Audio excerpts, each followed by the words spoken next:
semuanya, perkenalkan nama saya Lianela Arix dengan NPM 252201116 dari Program Studi Keperawatan Universitas Jenderal Ahmad Yani Yogyakarta. Di sini saya akan menggambar sel yang mengalami proses peradangan serta menuliskan dan menjelaskan bagian-bagian sel yang ada.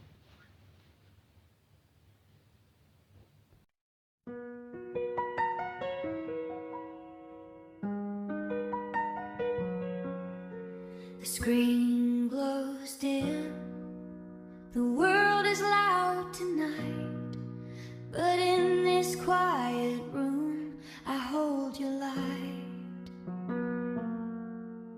We speak in code across the ocean wide. I feel you here with nothing left to hide. No distance built, no firewall high enough to break this connection, this essential stuff.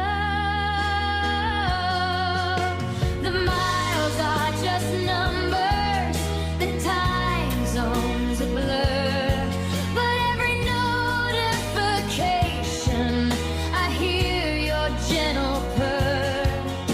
We built a bridge with fiber, a promise in the cloud, and in this digital space, our two hearts are allowed.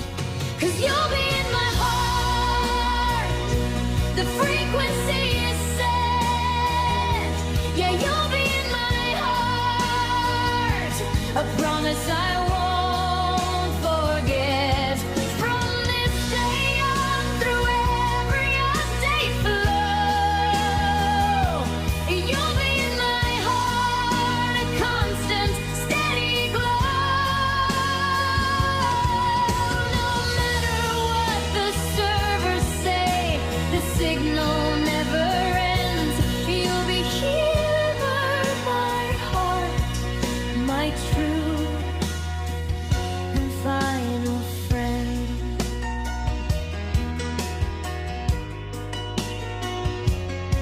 They say it's easy to lose touch and fade away, but your voice on playback brightens up my day.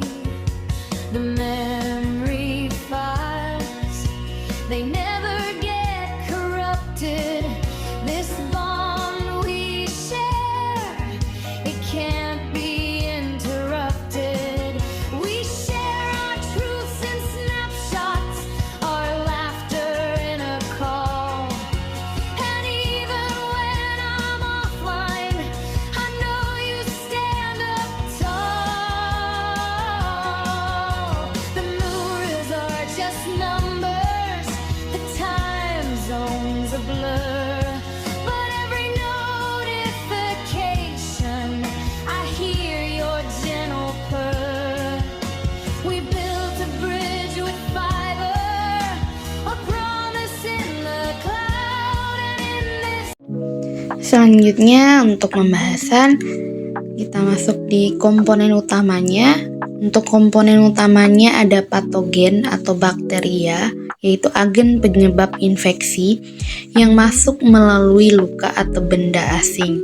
Dan ada chemical signal atau histamin, yaitu zat kimia yang dilepaskan oleh jaringan yang rusak untuk memicu respon imun. Dan ada juga white blood cell atau leukosit, yaitu sel sistem imun yang beredar di aliran darah.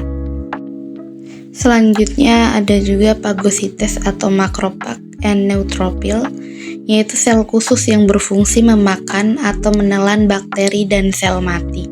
Dan yang terakhir yaitu blood vessel atau capillary, yaitu saluran darah yang melebar agar sel imun bisa lewat menuju lokasi luka. Selanjutnya yang kedua yang intinya yaitu the inflammatory process atau proses peradangan, terbagi menjadi 3 tahap. Untuk tahap pertama yaitu tissue injury and chemical release, yaitu ketika kulit tersusuk, sel yang rusak melepaskan sinyal kimia seperti histamin. Sinyal ini memberitahu tubuh bahwa telah terjadi cedera. Selanjutnya tahap keduanya yaitu vasodilation phagocyte migration,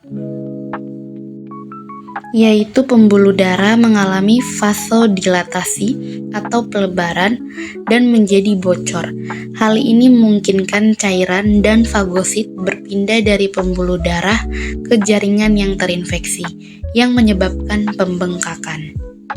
Selanjutnya tahap yang terakhir yaitu phagocytosis and healing, yaitu fagosit atau khususnya neutrofil dan makrofag memakan bakteri dan sisa sel melalui proses yang disebut fagositosis.